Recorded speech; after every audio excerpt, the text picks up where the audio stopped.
What perfectly true story of yours sounds like an outrageous lie? Story 1. Once I almost seriously injured my older brother with a spear. He and I were playing cowboys and Indians. Since he was the only one with a BB gun, he automatically became the cowboy. I, on the other hand, was the Indian armed with a 5-foot-long stick, sharpened to a dull point on one end. On a hot summer day in Georgia, I was out in nothing but shorts when he approached me. Without warning, he shot me point blank with that BB gun, loaded with sand, and then bolted. He sprinted across the yard, turned at the fence, and kept running as fast as he could. Without a second thought, and fueled by sheer instinct, I hurled my spear like an Olympian javelin thrower. To my shock, I hit him in the back of the neck from an impressive distance of 35 to 40 yards. He went down face first, the spear standing upright like a proud flag planted on the moon. Then it fell over, and I saw that the tip of the spear had gone between two vertebrae in his neck. The spear collapsed because the tip had broken off inside him. At first, I celebrated my victory. But as the reality of what I'd done sank in, I walked over to assess the situation. We ended up in the emergency room where doctors decided not to operate. Instead, they let the spear tip work its way out naturally, a process that ultimately took 25 years. My punishment? I was gifted a BB gun of my own. The reasoning was that the worst I could do with it was take out his eye, but at least we'd be on equal footing in future battles. Parenting in the 60s was certainly different, and having a big family, a few spares, so to speak, seemed to make such incidents less alarming. Story 2. While working as a cocktail waitress, I once received a car as a tip, no strings attached. It all started when a man overheard me talking with coworkers about not owning a car and struggling to line up rides. I also mentioned that I was saving up to return to college after a rough quarter, during which my parents stopped paying for my education. That evening, he and his two friends paid their tab and left me a $50 tip, a generous amount considering it was over 15 years ago, and almost the cost of the bill. The next day, I was stunned when his lawyer showed up at work and delivered a car. At first, I refused to accept it, questioning his motives and wondering what strings might be attached. However, the lawyer assured me it was purely a kind gesture. His client wanted nothing in return other than for me to go back to school and complete my degree. The car wasn't a flashy brand new model, but it was still a couple of years old and in excellent condition. Later, I found out the man owned multiple car dealerships and a major company in the area. I don't usually tell this story because it sounds too unbelievable, but it's true. Story 3. My stepdaughter once got a guinea pig that unsurprisingly turned out to be pregnant. The guinea pig gave birth to 2 normal babies and a runt that was too weak to walk or nurse. The little one was fading fast, so we took matters into our own hands. I had my stepdaughter hold the mother in a sitting position while I gently squeezed milk out of her tiny nipple, about the size of a small pimple. I then guided the runt to the nipple, and after some struggle, he figured it out. He drank just enough to kickstart his growth. For the next 20 minutes, we held the mother still to ensure the runt could feed properly. Against all odds, he survived. Eventually, we gave the mother and her 3 babies to another family. Sadly, a fox later broke into their hutch and killed all but the runt. It seemed his tough beginning prepared him to survive even the harshest odds. Story 4. I once witnessed a man with 2 peg legs walk up a harbor ramp during low tide. It was one of the most inspirational things I've ever seen. For context, harbor ramps connect the land to docks, which rise and fall with the tide. At low tide, the ramps become steeply inclined. During this particular abnormally low tide, the ramp was nearly vertical. Despite the grueling angle, the man made his way up without assistance. He achieved this feat through sheer determination, placing one peg leg in front of the other while using the railing for leverage. His grit and mastery over his condition were astonishing. As I passed him on my way down, we exchanged a brief glance, his expression calm, focused. The heavy rain around us discouraged any conversation, but the moment stayed with me. I've told others about this event, and the responses usually range from, "I know of him," to, "Let's get whiskey drunk." As for the rest of his story, it's probably buried in the walls of old fishing bars that once thrived as saloons. Story 5. Family businesses are tough. My grandfather once brought a sword to the office and tried to behead my dad over a poor quarterly performance. Before this incident, none of us realized my grandfather was unraveling. He had Alzheimer's or dementia. We're not entirely sure. Asian families often deny mental health issues. It took that shocking event for us to realize something was wrong. To make matters worse, when my dad first got the call from his employees, he thought it was a prank. But when he arrived at the office, security guards stopped him, visibly shaken, asking what they should do. The situation was real. Most of the staff had hidden while waiting for my grandfather to leave. Eventually, he got tired of waiting for my dad to appear and went home. The aftermath was equally chaotic. When the family needed to declare my grandfather mentally unfit for legal and financial reasons, there was endless debate about how to explain the situation to doctors, lawyers, and bankers. My dad kept saying, "What do I tell them? That my father tried to kill me with a sword? Who's going to believe this?" Even within the family, many of my dad's siblings thought he was making up the story as a power play to take over the company. It wasn't until a series of other erratic incidents occurred that everyone finally believed him. For a while, it nearly escalated into a court case. Story 6. In 1998, while working on my GeoCities website at UT Austin, I accidentally played a game of 11 degrees of random internet separation and ended up at myself.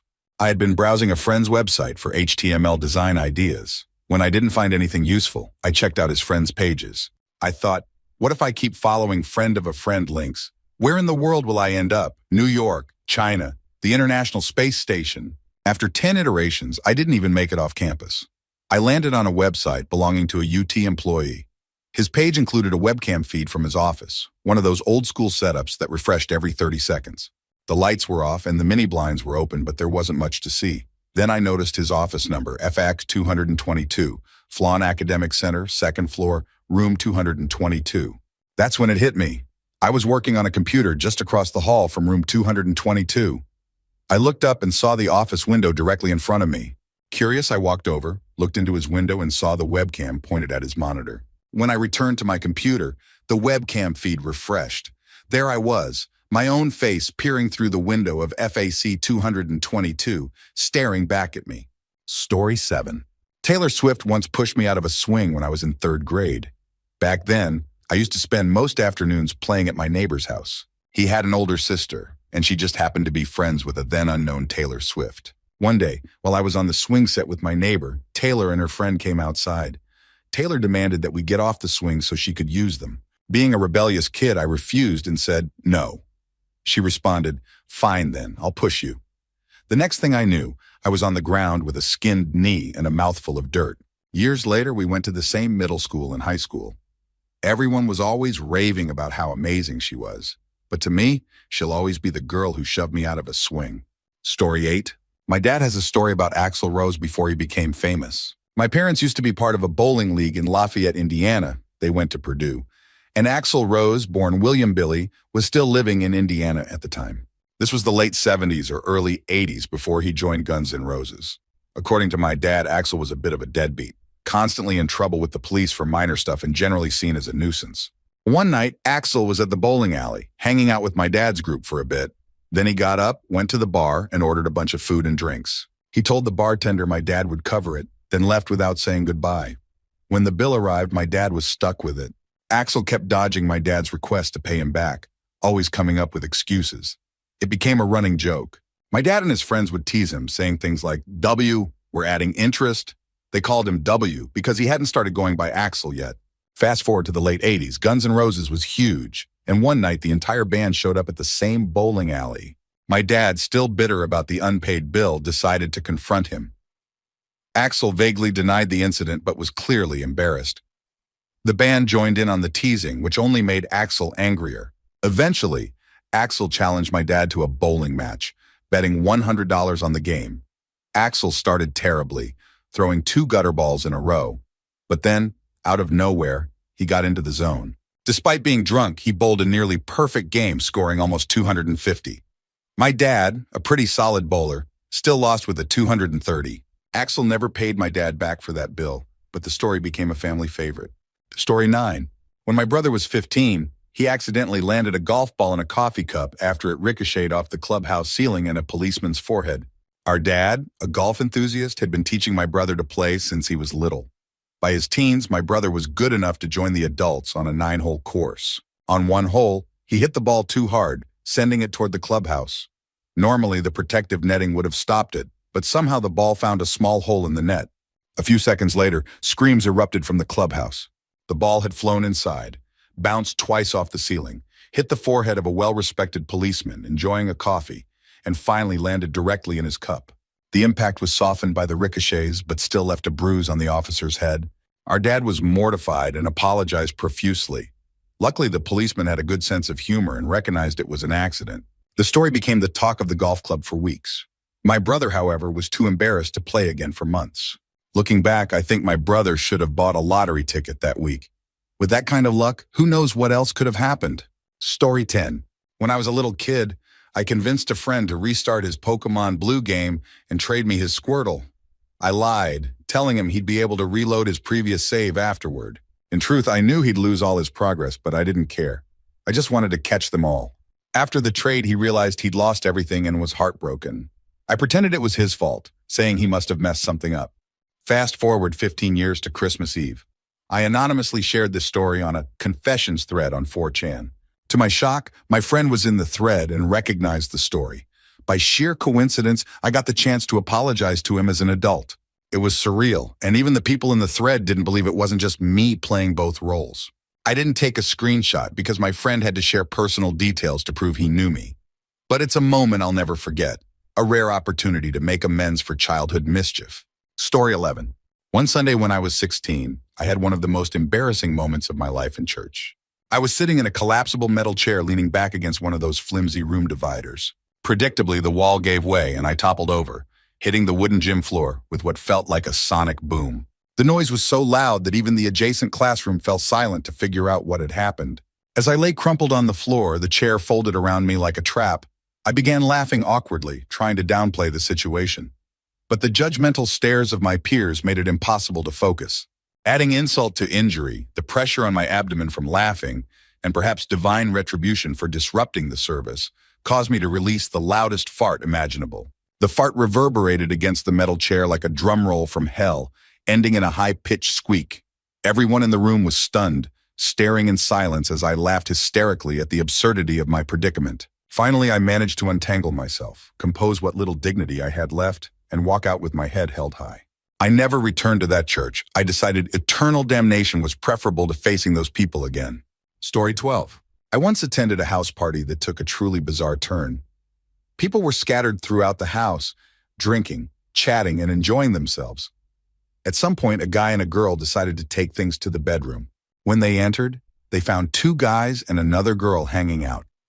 Realizing the couple wanted privacy, the trio started to leave. However, one of the guys decided to stay behind, unnoticed, by turning off the lights and hiding in the room.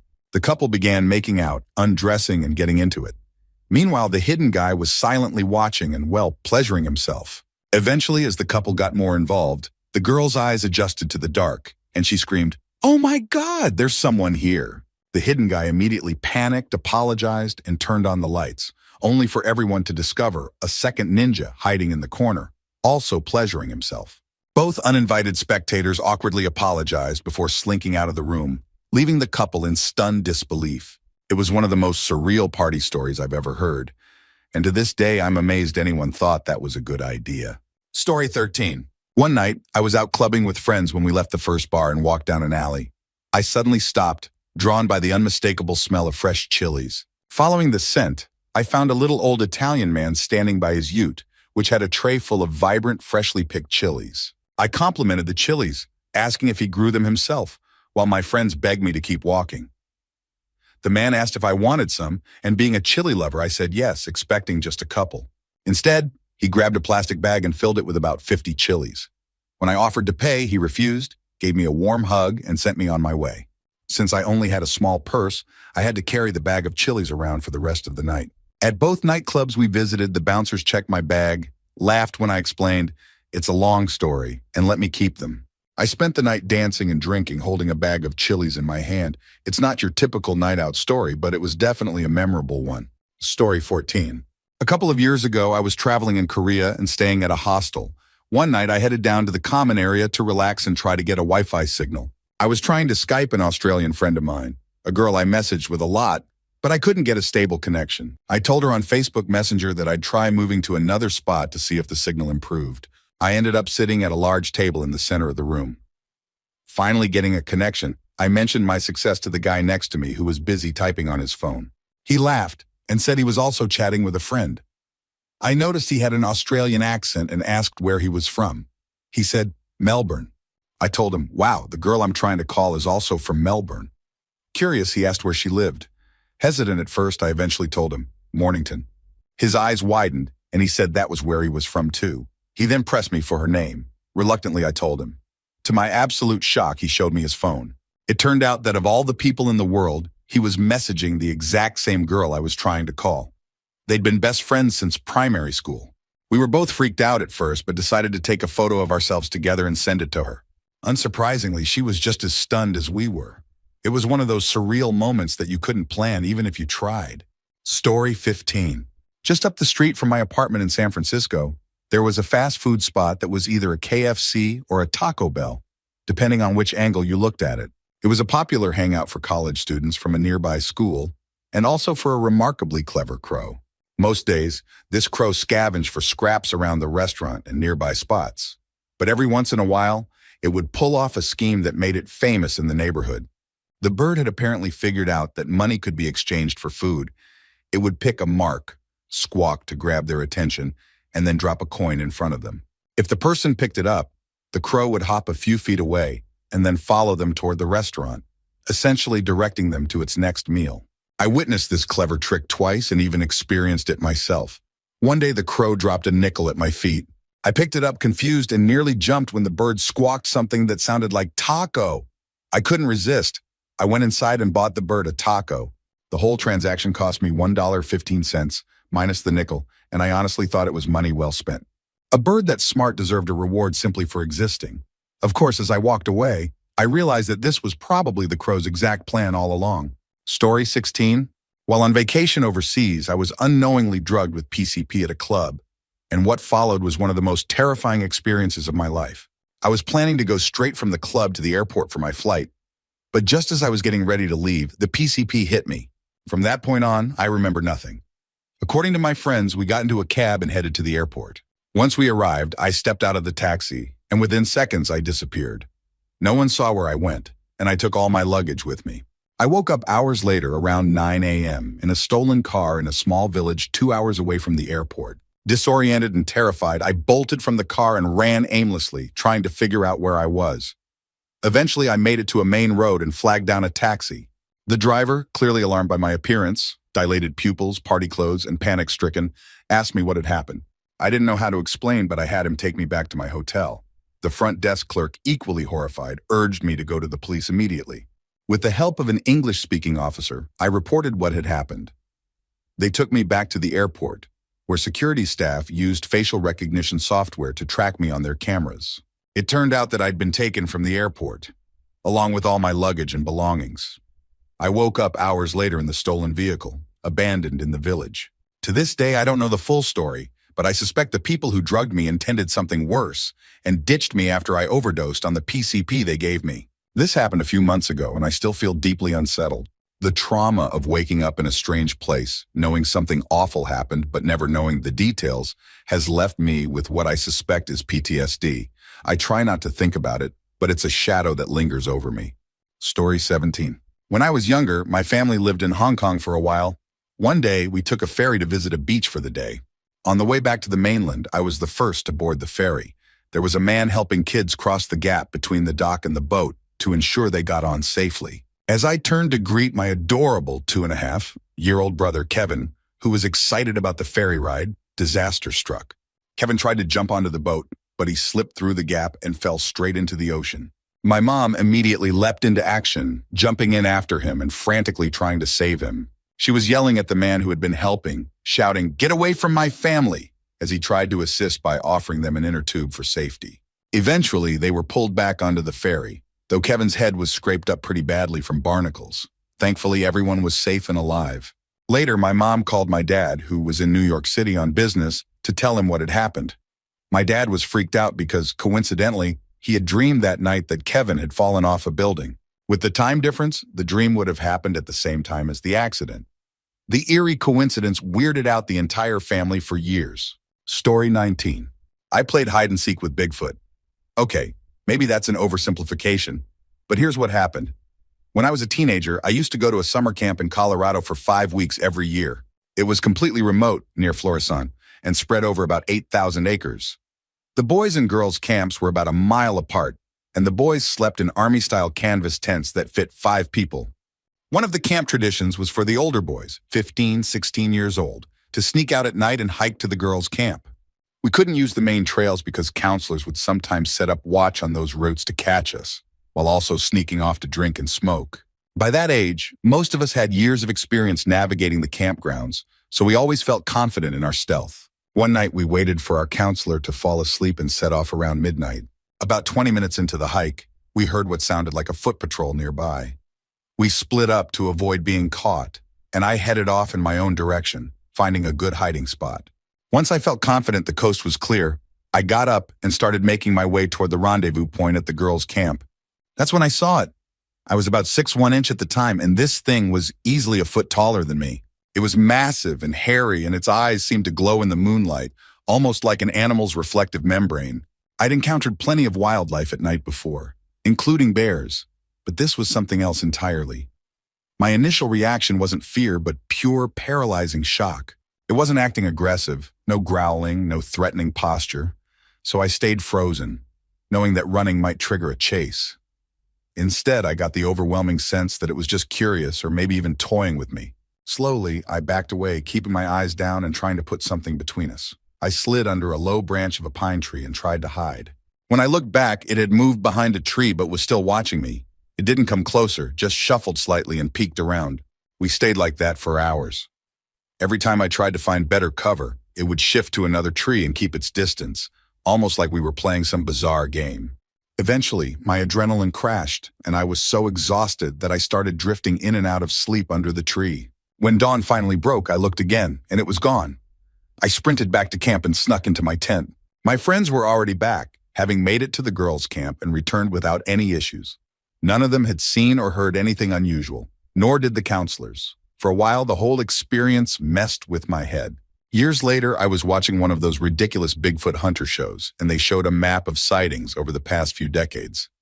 The area near my camp had one of the highest concentrations of reports in the country. No one ever believes me when I tell this story, but I don't care. That's what happened, and I'm sticking to it.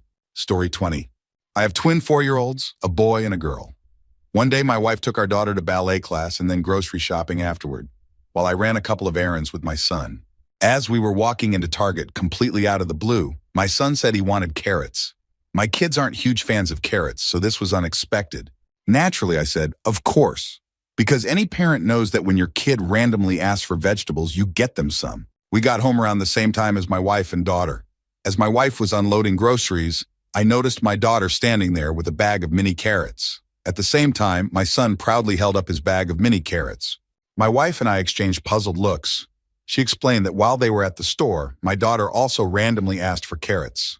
After some thinking, we realized they must have asked for carrots at nearly the exact same time, completely independently of each other.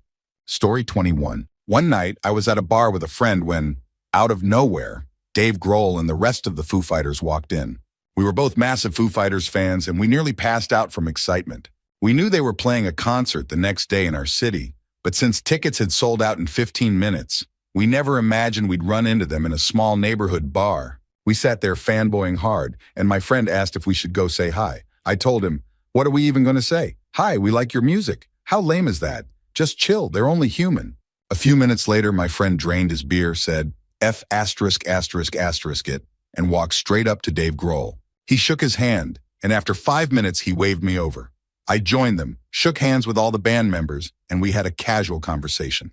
Grohl asked if we were going to the concert, and we explained how it was sold out. He laughed and said, don't worry, I'll put you on my guest list. After finishing our drinks, we thanked them and left, not wanting to overstay our welcome. The next day, we went to the concert venue fully expecting to be disappointed, thinking he'd forgotten. We walked up to the VIP booth, said we were on Dave Grohl's guest list, and to our surprise, the lady nodded, found our names, and handed us 2 VIP passes. The concert was incredible, and we had the time of our lives. Those 2 nights will forever be some of my happiest memories. Story 22. Back in 2003-2004, I was modeling for Trains, a railroad simulator, when Union Pacific, UP, adopted a strict no policy regarding digital rights management of hobbyist-created content. Previously, they didn't enforce DRM at all. The new policy banned any use of their trademarks or livery, even for non-commercial purposes, which upset rail fans like me. I reached out to UP to point out how unfair their policy was, especially since international creators could use their designs with no restrictions. I also proposed a licensing system where creators could pay a small fee to legally use their branding. My suggestion included making it difficult for people to create knockoffs, like using complex mapping of textures to ensure unauthorized retextures would look terrible. UP ran with my idea and implemented a licensing program.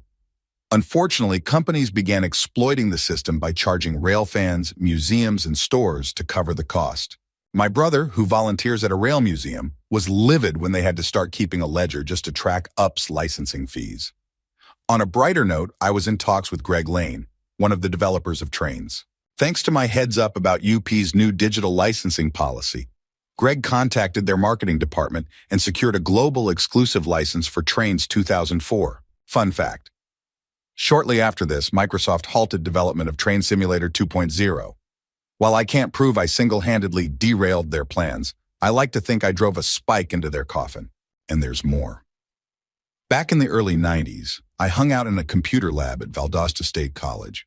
A friend of mine, one of the top programmers of his generation, worked with the creator of Merc. During a conversation about IRC, I suggested replacing the slap with a halibut command with slap with a trout, since trout are found globally, unlike halibut.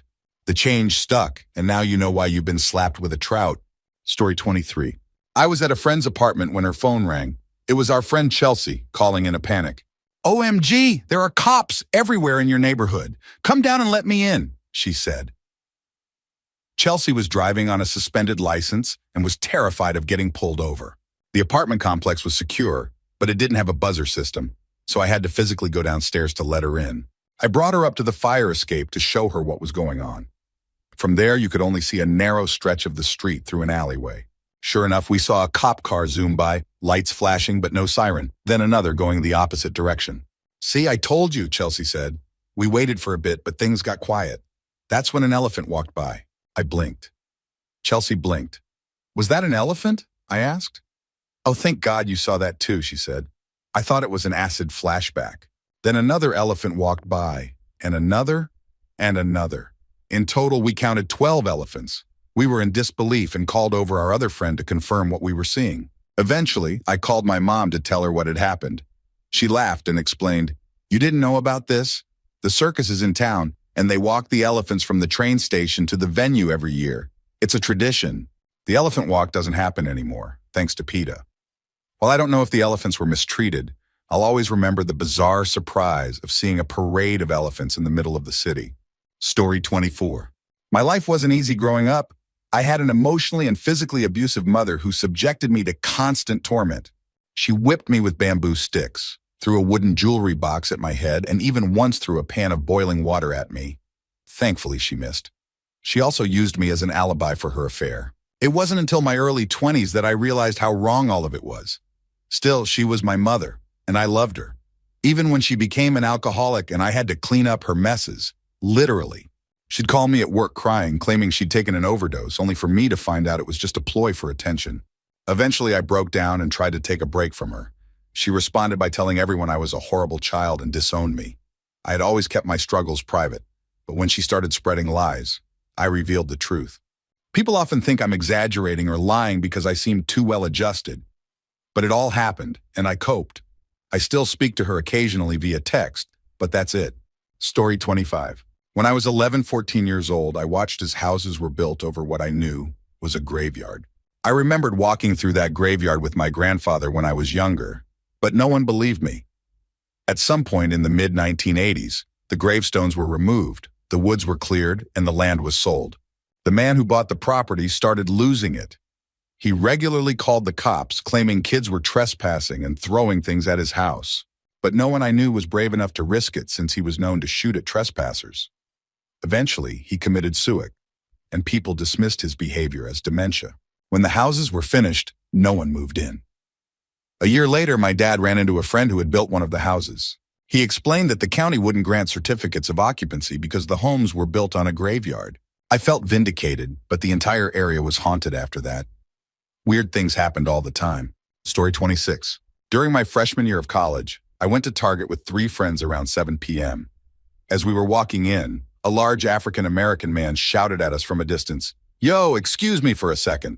We stopped and he jogged over asking, "Are you guys in a kind, generous mood?" After we hesitated, he explained, "See, I just got out of the penitentiary. I only had $100, but I spent that trying to get to Allen, Texas. I just need a couple bucks to get a bag of Cap'n Crunch." We offered to buy him a box of cereal instead, but he declined, insisting he didn't want to be a bother. My friend, who we'll call Dan, was a pizza delivery guy and had some loose cash, so he gave the man $5.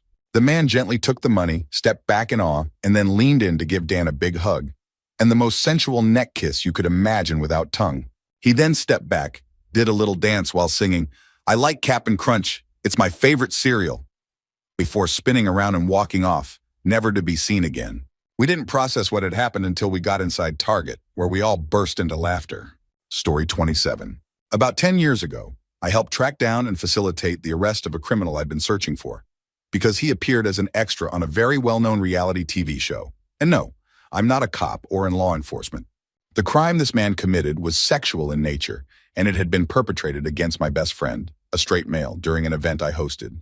He was arrested after the initial investigation, but released on his own recognizance while awaiting trial. He ran. Over the years, he was cited in several states before ultimately leaving the country. I never stopped looking for him, not as my life's mission, but because it infuriated me that he was escaping justice while my friend couldn't get closure.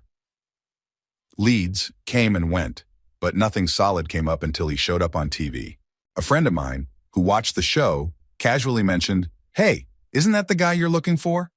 I laughed it off, but decided to torrent the episode. The moment I saw him, I knew it was him. Instead of going straight to the police, who had been largely unhelpful in the past, I began tracking down the producers of the show. I eventually got in touch with one who took me seriously after I provided proof, old photos, documents, and comparisons to the episode. He confirmed it was the same person and helped me connect with the network's legal team. From there, it was a months-long process of coordination. Legal restrictions meant the network couldn't move forward without the proper authorities, so I reached out to a sympathetic investigator I'd dealt with before.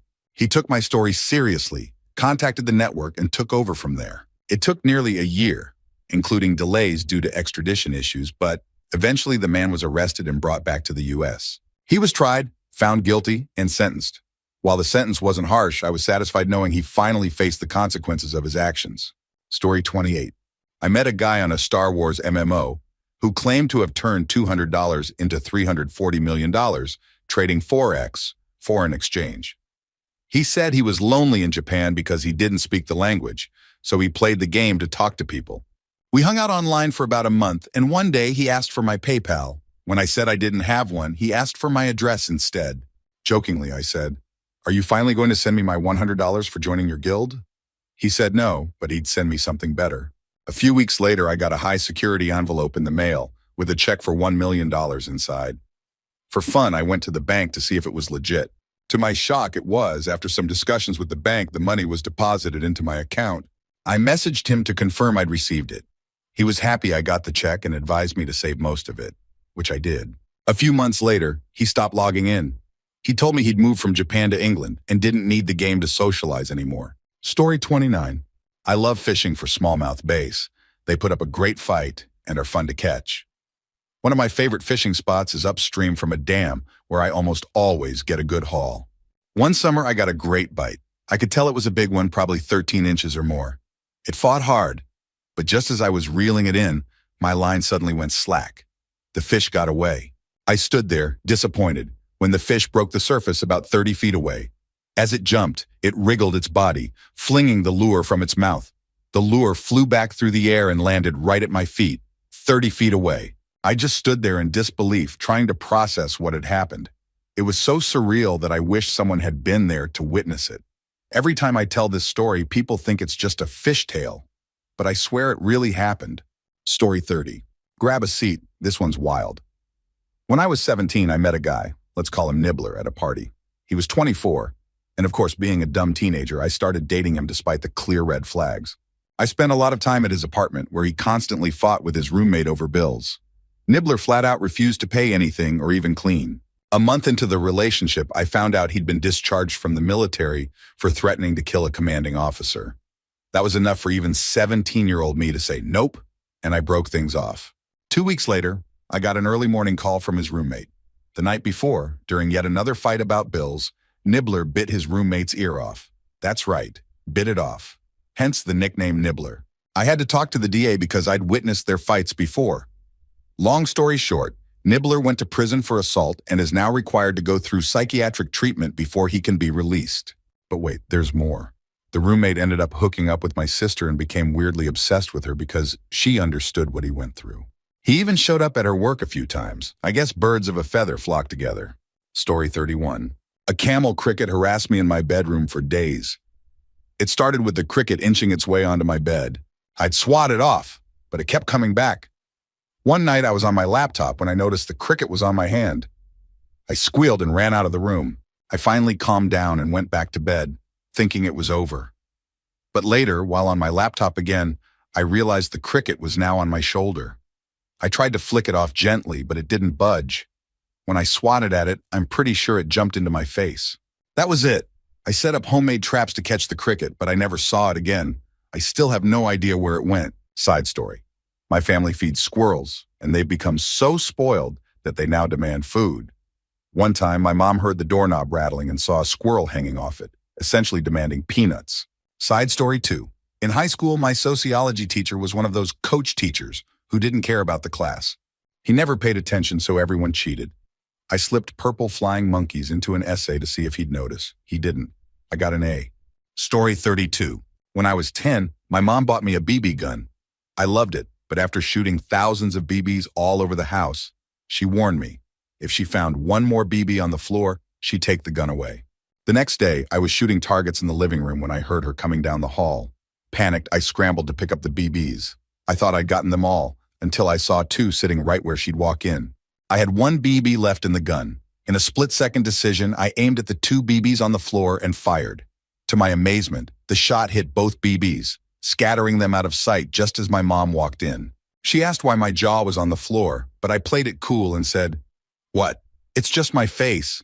Then I ran upstairs, amazed at what I just pulled off. 2 days later, feeling cocky, I tried the trick again, this time with 4 BBs. I missed, and 1 BB bounced around as my mom walked in. She took the gun away for an hour, and I learned my lesson. Story 33. I have a knack for being mistaken for a terrorist. When I was 15, I tried to get my driver's license, but I was denied and even threatened with arrest. Turns out, someone had messed up and linked my social security number to a guy wanted in connection with the Oklahoma City bombing. It didn't occur to anyone that it was odd for a 15-year-old, living hundreds of miles away, to be a terrorist. Years later, during the DC sniper events, I was driving a panel van for work. I stopped at a park for lunch, which overlooked a gas station. I noticed a cop parked nearby, but figured he was also taking a break. As I drove off, I noticed 2 police cars coming toward me from opposite sides, leaving me nowhere to go. I stopped, and suddenly the cop behind me pulled up alongside my passenger window. That's when it clicked. They thought I might be the sniper. The cops got out, guns drawn, and started screaming at me to keep my hands up. I was pulled out, cuffed, and the van was searched. Then, as quickly as it started, they took down my info, apologized, and let me go. I'm man enough to admit I had a little pee trickle from the stress. Story 34. I'm banned from the Bellagio in Las Vegas, and here's why.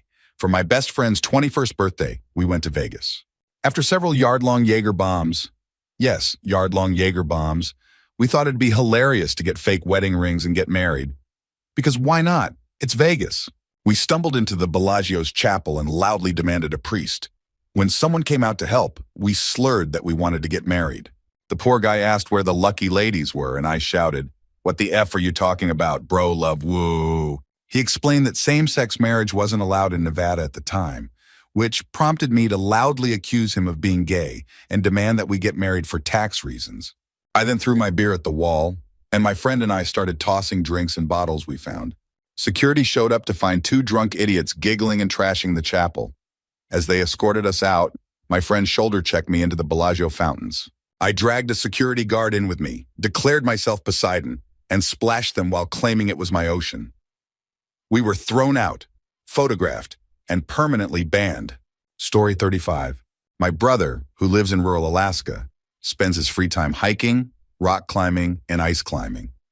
He always carries bear spray and often takes helicopter rides to remote spots. One summer, he and a group of climbers took a helicopter to a huge ice field, about half a mile from a steep climbing spot. The pilot, Drake, was a laid-back stoner. After dropping them off, Drake decided he was too tired to come back and told them they'd have to walk the 20 miles back to town. He called it a sweet traverse and left them no choice. The group quickly realized climbing wasn't an option. They'd need to spend the rest of their daylight navigating a glacier they'd never crossed before. They hadn't brought bear spray, sleeping gear, or food aside from a few Cliff Bars. They endured a grueling 12-hour trek across ice and snow, unsure of the path and constantly on edge about wildlife. They finally made it back to town just as the sun set, exhausted but alive. Story 36. My cat Sophie committed suicide, or at least that's how it seemed. Sophie was 18 years old and had been with my family since before I was born. One Saturday morning, just before my 14th birthday, I woke up and went to get some breakfast. When I returned to my room and opened the curtains, I saw my dad getting into his Jeep to head to the supermarket. Out of nowhere, I saw Sophie sprinting, full speed, toward my dad's Jeep. In all her years, I had never seen her run like that. At first, I thought she was being chased by a neighborhood cat, but there was nothing behind her. I tried to yell for my dad to stop, but it was too late. Sophie ran directly under the back wheel of his Jeep. The sound of the suspension jolting still haunts me. My dad immediately stopped, got out, and saw what had happened. He looked up at my window, seeing me bawling in shock and grief. We later assumed Sophie, being half blind and deaf, may have lost her sense of direction or was simply ready to go. Story 37. By all logic, I should have been a stillborn. My mother gave birth to me at 8 months, and I was pale, unresponsive, and not breathing. While nurses scrambled to figure out what was wrong, someone from the child disease floor came up and gently massaged my back. After a few seconds, I made my first sound, a weak choke and a squeak, and began breathing. Even after that, I had all the makings of a SIDS victim. My brain wasn't fully registering involuntary muscle functions, so I had to consciously think about breathing. It took years for these functions to become automatic. Now at 21, I can breathe normally, but it was touch and go for a while. Growing up, life didn't get much easier. My father suffered a stroke after a botched back surgery, leaving him partially paralyzed and unable to work. We had to move across the country and struggled financially. People constantly told me I'd never amount to anything, and for years I believed them. I even attempted suicide multiple times in high school. A few months ago, I played my first paid live show with a band. Hearing positive reactions to something I created was a life-changing moment. I realized I wasn't destined to be nothing. I could make people happy and leave an impact. Looking back, I've presented the universe with countless opportunities to let me die, but it's always said, not yet. Now I'm finally starting to see the reason why. Story 38. When I was 5, I learned to ride a bike without training wheels at an estate park. I was so excited that I asked my grandma where I should ride next. She pointed to a field and said, "Ride all the way down and back." Challenge accepted. I started pedaling down the field when, out of nowhere, a tiny Yorkshire Terrier started chasing me. It barked, snarled, and tried to bite my foot and the bike's back wheel. Panicked, I turned around and pedaled as fast as I could. 2 kids who owned the dog chased after it, yelling for me to stop. Then their mom joined the pursuit, running with a blanket. I wasn't stopping for anything. That little dog looked like it wanted to kill me. Eventually, the dog gave up, and I made it back to my family, who were laughing hysterically. My grandma was in tears from laughing so hard. 5-year-old me was furious at the lack of sympathy, and honestly, I'm still a bit salty about it today. Story 39. I can make wasps and flies leave my room just by telling them to go. It sounds ridiculous, but it works. My mom does it too. She used to casually tell bees or wasps to fly out the window, and they'd listen. I thought it was nonsense until I saw her do it repeatedly. Now I do it. When a fly or wasp comes in, I point to the door or window and firmly say, "You need to leave." They almost always do. Sometimes if a fly is hitting the wrong spot under the window, I'll say, "No, the window's higher up," and they'll find their way out. The only time it didn't work was with an angry wasp. It came for me, so I hit it with canned air. Even mystical authority has limits. Story 40. A friend and I went on an overnight float trip on a local river. The next morning, before we packed up to head back, I decided to take a quick swim. What I didn't realize was that applying sunscreen moments earlier had made my skin slippery. While swimming in about 3 feet of water, my wedding ring slipped right off. I panicked and immediately began searching. My friend and I spent the next hour combing the riverbed, but we couldn't find it. Heartbroken, I decided I wasn't giving up. On the way home, I resolved to take off work the next day and return with better gear. Using Google Maps, I found a logging road that led directly to our campsite. Though the road was blocked, it was only a few miles hike. The next day, my dog and I made the trek. Armed with cheap goggles that leaked as soon as they hit the water, I searched for hours. Just as I was ready to give up, I told myself, look one more time. I submerged my face, and there it was, right in front of me. The feeling of scooping it up was incredible. I felt like Daegul in Lord of the Rings, pulling the ring from the riverbed. It was a moment of pure relief and joy. Story 41. Throwaway for obvious reasons. I'm wealthy because my mother divorced my astronaut father, and we were essentially paid off to keep quiet about some highly illegal activities that could have caused a media firestorm and disrupted NASA's funding. Here's the story. My father was a high-ranking NASA official, a pilot, and involved in secret missions. My mom suspected him of having an affair, so she hired private investigators and tracked his flights. What we uncovered was far worse than we imagined. It turned out he was diverting millions of taxpayer dollars to fly government jets to visit his mistress, an Iranian scientist with ties to Iran's military. When NASA found out, they panicked. If the public learned about this, it would have been a disaster. Calls to defund NASA, outrage over misused military resources, concerns about leaked intelligence, and massive internal investigations. The solution? A quiet deal. My mother and I were given everything we wanted in the divorce in exchange for keeping silent. She got a nice house, and I had enough money to go through college and medical school debt-free, with plenty left over for investments. My father quietly resigned and disappeared into obscurity. From what I've heard, he's alive but living in a sad little hovel, no longer flying or holding any prestigious positions. And no, you've never heard about this story, and you never will. Story 42. One night around 2 a.m., I was riding my BMX bike downtown, practicing flatland tricks in the middle of the street. A homeless kid ran up to me with a sob story about needing a ride somewhere, begging me to call someone to pick him up. This was in 2002, so I didn't have a cell phone, and even if I did, I didn't want to help. Frustrated, I finally yelled at him, "F off, man! I don't know anyone with a car!" Which was a lie. But seriously, why ask someone on a bike for a ride? Seconds later, as the kid stood there in stunned silence, a minivan with a missing side door screeched around the corner. Inside were my friends who shouted, "Saw wave analog! Woo! Get in!" I bunny hopped into the still-moving van and we sped off into the night. The timing was so perfect that it felt like I summoned the van just to mess with the kid. It remains the most ridiculous coincidence of my life. Story 43. About 8 years ago, I was on a cruise with a small casino. I decided to try roulette, even though I barely knew how it worked. For fun, I bet $1 on the number 13, thinking it'd make a great story if I won. To my surprise, the ball landed on 13, and they gave me a pile of chips. However, they left one chip on 13. I wasn't sure why, and assumed it was some kind of courtesy rule. They spun the wheel again, and it landed on 13 again. More chips were slid my way, but again, one chip stayed. I thought to myself how lucky I was that they left that chip, as I probably wouldn't have placed it back myself. But before I could decide what to do, they spun the wheel again, and for the third time in a row, it landed on 13. After that, I placed 2 chips on 13, but of course I lost. The pit boss even came over to check my ID to make sure I was old enough. I was 20, age limit was 18 plus, so all was fine. My brother, who wasn't even playing, was carded too. I think they were hoping for an excuse not to pay me out. I lost all my winnings on blackjack later, but the insane odds of hitting 13 3 times in a row made it a story worth telling. Story 44. When I was 24, fresh out of college, I lived in an apartment complex near a community college. A 38-year-old MILF moved in upstairs. She was stunning, 5'1", 115 pounds, bleached blonde, fake boobs, and recently separated. I laid on the charm, and eventually we started hanging out and sleeping together. She struggled to make rent, so she took in an 18-year-old roommate who had just graduated high school. The roommate was tiny, 90 pounds, long brown hair, small chest. One night, the MILF threw a party and got pretty drunk on tequila. I was in her room drinking wine and watching a movie when her young roommate came in, crying and drunk. She crawled into bed with us, and to my surprise, they started kissing.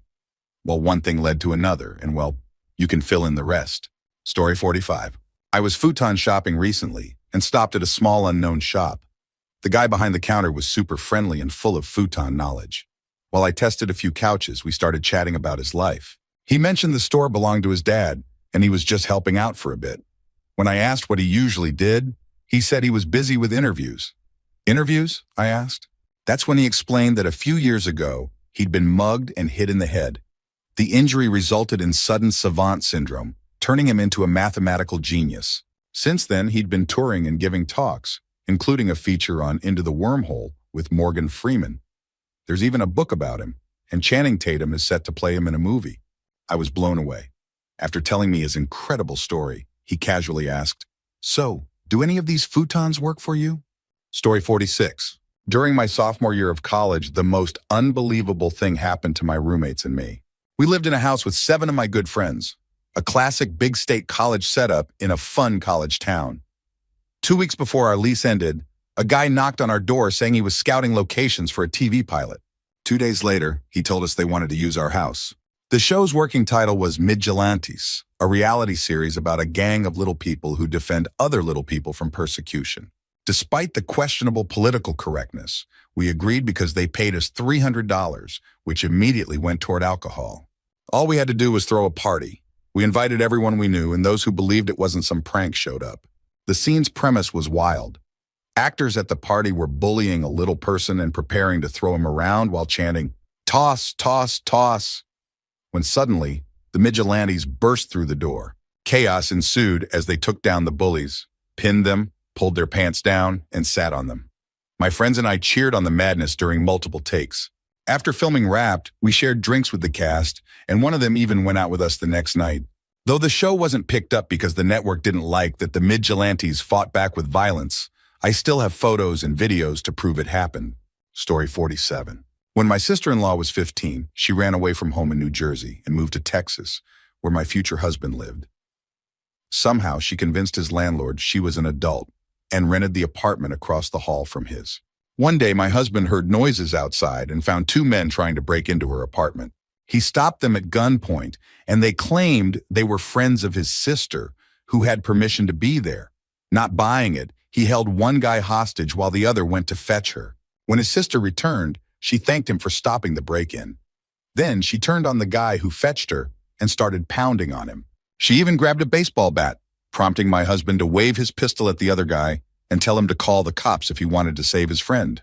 The guy called 911, begging for police help and confessing to a string of robberies in the process. When the police arrived, my husband had already put his gun away. The cops confiscated the bat, but as they were handcuffing the guy his sister had beaten, she turned on the other one and started kicking him. The cops let her get in a few kidney shots before stopping her when he started pleading for his life. Both men ended up cutting deals with the police because they were too terrified to face her in court. Story 48. About 10 years ago, my family decided to take a Christmas trip to the mountains, even though we were from Miami and completely clueless about snow. Despite blizzard warnings, we went skiing on a calm day. I quickly got bored with the bunny hills and decided to take the ski lift. Somehow I ended up at the summit of the mountain, not realizing how high it would go. When I got off, I fell into deep snow and was hit by fierce winds and heavy snowfall. I had no goggles, just knit gloves and a beanie, both of which froze solid in minutes. My face was numb and I couldn't see much of anything. At the summit, I spotted a tiny snow patrol lodge and climbed up to it. The rangers were shocked to see me and told me no one was skiing up there because of the dangerous conditions. They offered me a ride down on a snowmobile, but my pride got in the way. I decided to ski down instead. When I stepped outside, the storm was brutal. Visibility was almost zero, but I couldn't face the rangers again, so I shuffled to the trail sign. Double black diamond. I had only skied a few times in my life. I went over the edge, navigating sharp curves and sheer drops, with only the tops of trees below me. The wind and snow stung my face like needles, but as I descended, the storm eased and the views were breathtaking. Somehow I made it down without falling. It took over an hour. When I got to the bottom, my family was panicked, thinking I was lost or hurt. My sister laughed at how insane I looked, frozen, disheveled, and barely able to speak. She took a picture of me grinning triumphantly, looking like I'd just conquered Everest. Story 49. My fiancé and I were flying home to Phoenix from Pennsylvania after a canceled flight the night before. We had to wake up at 4 a.m., drive 2 hours to Philadelphia, and catch a 7 a.m. flight. While waiting in the crowded airport, my fiancée suddenly said, "That's Charles Barkley." I thought she was joking. Why would Charles Barkley be in the Philly airport at 6 a.m.?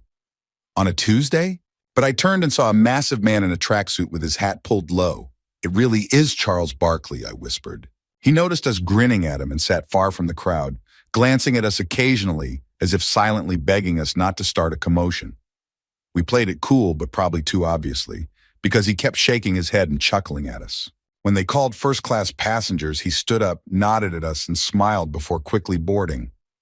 I figured that was the end of it, until we boarded and passed him sitting in first class. As my fiancé walked by, he said, "Yeah, I saw you two watching me." She awkwardly told him, "We watch you all the time on TNT. I love how honest you are." Charles laughed, shook my hand, and said, "It's a pleasure to meet you both."